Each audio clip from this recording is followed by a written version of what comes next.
오늘 우리가 읽는 스바냐서는 소선지서 가운데 9번째 책으로 유다를 향한 심판의 메시지를 다룬 예언의 말씀입니다. 이 책을 쓴 스바냐 선지자는 본문 1장 1절에서 볼 수 있듯이 히스기야의 현손이며 구시의 아들입니다.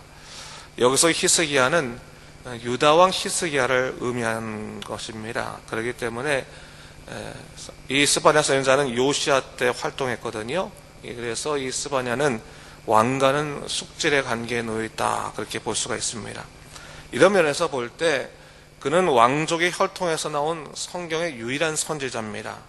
이와 같은 그의 배경이 그로 하여금 자연스럽게 왕궁의 출입을 가능하게 했을 것이고, 어느 선지자보다도 당시 유대 지도자들의 죄악상을 아주 세밀히 볼 수 있었던 그런 사람이다 할 수 있습니다. 실제적으로 요시야가 영적 개혁을 할 때 실제적으로 이 영적 개혁에 영향을 끼쳤던 선지자가 바로 이 스바냐입니다.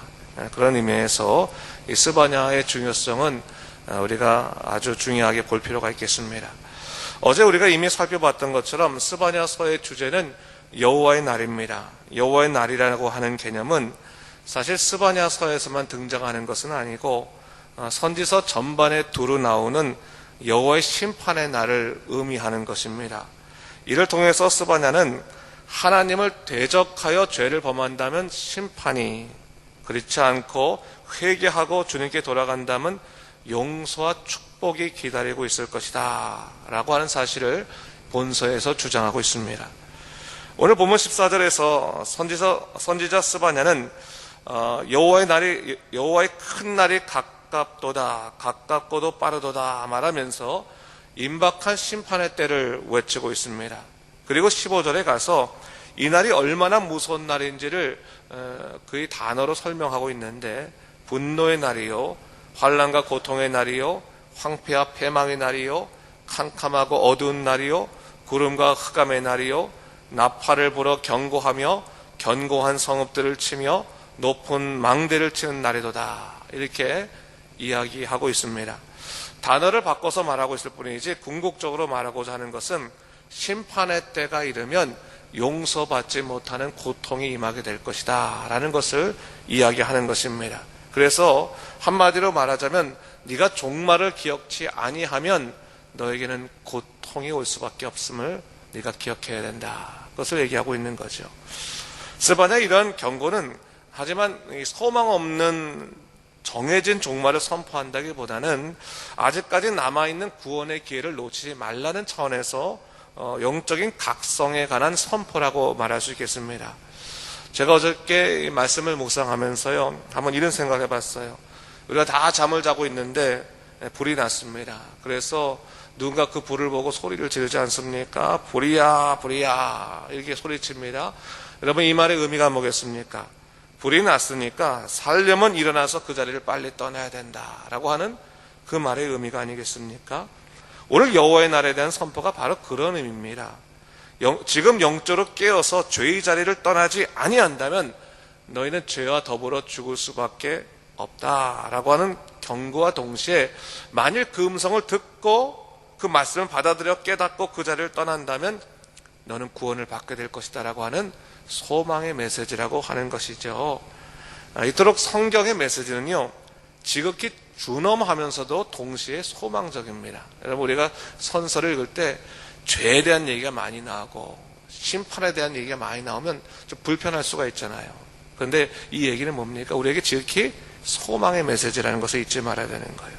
그래서 안다면 성경의 메시지는 그냥 놓쳐서도 안 되고 오늘 우리의 삶에 어떻게 적용될 수 있을 것인가를 우리가 항상 곰곰이 생각해 볼 필요가 있겠습니다.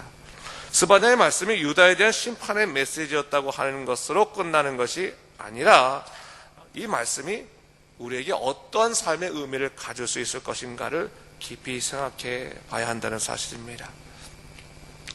우리가 잠을 자다 보면요, 꿈을 꿉니다. 근데 이 꿈을 꾸면서 우리가 어떤 생각을 합니까? 꿈을 꾸면서 우리가 어떤 일이 겪어요? 이 꿈이 꿈속에서 우리가 자고 있다는 사실을 잊어버리지 않습니까? 우리가 만약 이 꿈이 아무리 힘든 꿈이라도 우리가 자고 있는 것이라 생각하면 금방 또 그 문제에 시달리지 않을 텐데 그걸 모르고 있지 않겠습니까? 여러분, 우리가 영적으로 잠들면 바로 그와 같은 것이죠.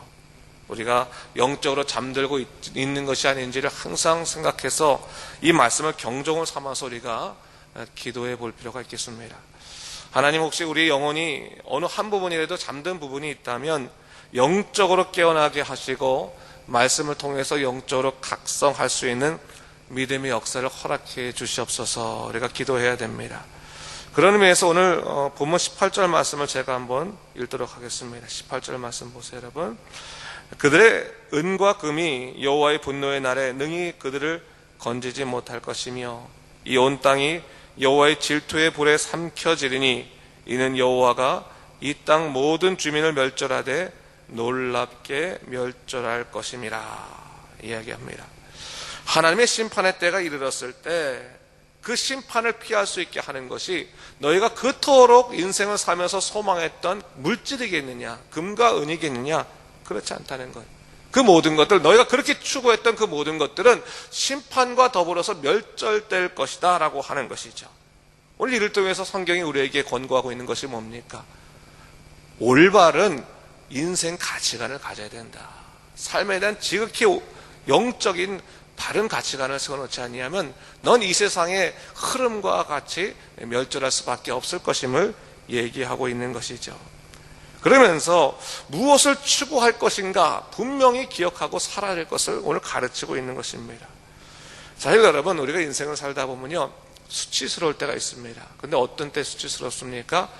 남들이 다 가진 거 내가 못 가졌을 때 참 수치스러울 때가 많이 있죠.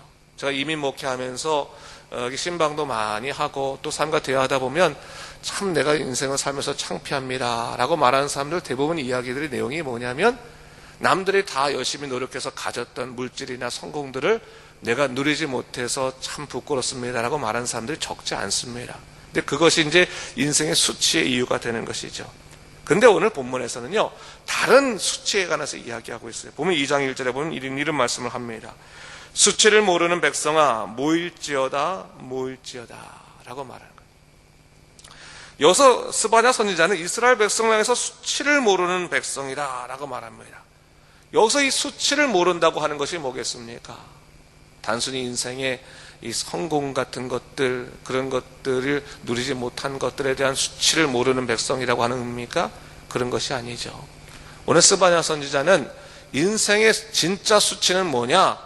세상적인 그러한 일들, 세상적인 욕망을 따라가면서 하나님을 알아야 될 진정한 삶을 알지 못하는 사람들, 인생의 진리를 알지 못하는 사람들이 진짜 수치를 모르는 사람들이다라고 하는 것이죠.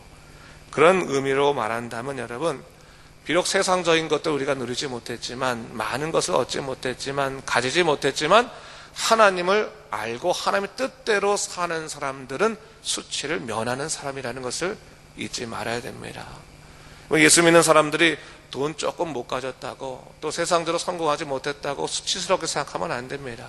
우리는 이미 예수 그리스도의 보혈의 능력으로 하나님의 은혜로 인생의 모든 수치를 벗어난 사람들입니다. 아무리 과거에 세상적으로 실패가 있었고 또한 여러 가지 어려움이 있었다 할지라도, 아니 지금 현재 삶에 어려움이 있다 할지라도 예수 믿는 사람들은 수치를 벗어난 사람이라는 것을 잊지 말아야 되는 거예요.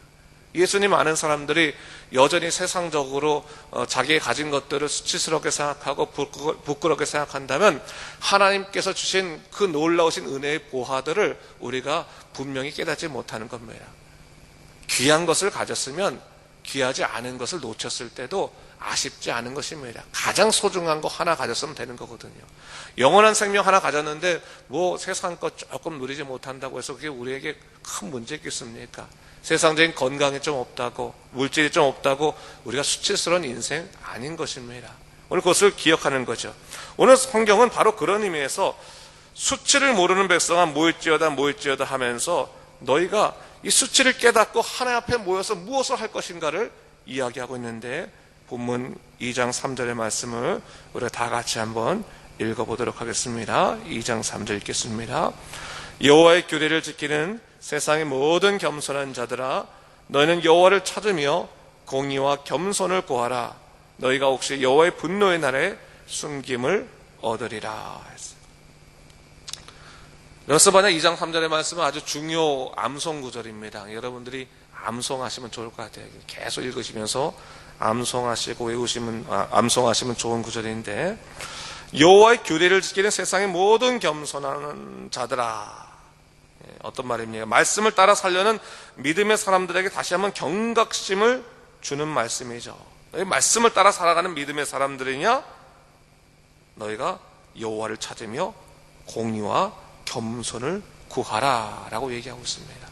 다른 거 구하지 말고 언제나 여호와를 찾고 공의와 겸손을 구하는 삶을 살아라 라고 말하는 겁니다. 세상 것 구하지 말고 시간 남았을 때 열심히 하나님을 찾고 그분의 공의와 겸손을 구해야 된다. 공의와 겸손을 구한다고 하는 말이 뭡니까? 하나님의 주권을 인정하고 살라고 하는 말이죠. 내가 매 순간 하나님을 찾고 하나님의 주권을 인정하고 하는 삶을 살게 된다면 너희는 여호와 심판의 날에 구원을 받게 되는 그런 사람이 될 것이다 라고 하는 것을 이야기하는 것입니다. 사랑하는 성도 여러분, 오늘 말씀을 묵상하면서 다시 한번 하나님의 말씀에 위로받고 용기를 얻기 바랍니다. 여러분, 우리가 기도해야 할 제목들이 많이 있는데 이 기도해야 될 제목들 중에 대부분이 세상 사람들이 원하는 그러한 것에 우리도 그냥 초점이 맞춰져 있어서 집중돼 있어서 그저 그것을 하나님 앞에 와서 달라고 하는 그런 삶을 살아가고 있는지, 세상 사람들과 달리 우리는 영원한 나라의 약속을 지고 있는 사람이기 때문에 더 고귀한 하나님이 주신 영원한 영적인 삶을 추구하고 있는 사람인지를 생각하고 언제나 하나님을 찾으십시오. 그리고 공의와 겸손을 구하십시오. 그렇다면 하나님께서 여러분들을 구원의 사람으로 세우시고 믿음으로 지켜주실 것입니다. 여러분, 하나님의 주권을 인정하고 사는 것이 얼마나 편한지 몰라요. 안 그렇습니까? 아무리 부족하고 연약하다 할지라도 하나님이 나를 붙드셨다. 내 인생 붙드셨다. 나는 하나님이 붙들림 받은 인생이다라고 하는 것을 생각한다면 여러분, 두려워할 것이 없지 않겠습니까? 조금 불편함이 있고 어려움이 있다 할지라도 그러나 우리는 구원받은 백성이기 때문에 세상에 지지 아니한 것입니다. 언제나 구원의 희망을 가장 중요히 생각하고 믿음으로 살아간 여러분 되시기를 주님의 이름으로 축원합니다. 기도하겠습니다. 주 하나님 아버지, 감사합니다. 오늘 이 아침에 우리가 주의 말씀을 통해서 다시 한번 우리 인생에 있어서 가장 중요한 것이 무엇인지를 생각해 보게 됩니다. 아직까지 하나님을 모르고 세상적인 욕망을 추구하는 사람들이 이 세상에 너무나 만연해 있을 이때 주님 십자가의 보혈의 능력으로 우리를 구원해 주시고 하나님을 아는 백성이 되게 하신 것 감사합니다. 우리 삶에 여러 가지 어려움이 있다 할지라도 주여 우리가 항상 하나님을 찾으며 주님의 공의와 겸손을 구하는 믿음의 삶 살게 하시고 하나님의 주권을 인정하고 살아가는 믿음의 삶을 살아가도록 인도하여 주시옵소서. 이를 통해서 오늘 하루 어떠한 일 속에서도 능히 당당하게 세상을 살아갈 수 있는 믿음의 사람으로 바로 세워 주시옵소서. 감사드리며 이 모든 말씀 우리 주 예수 그리스도 이름으로 간절히 기도드립니다. 아멘.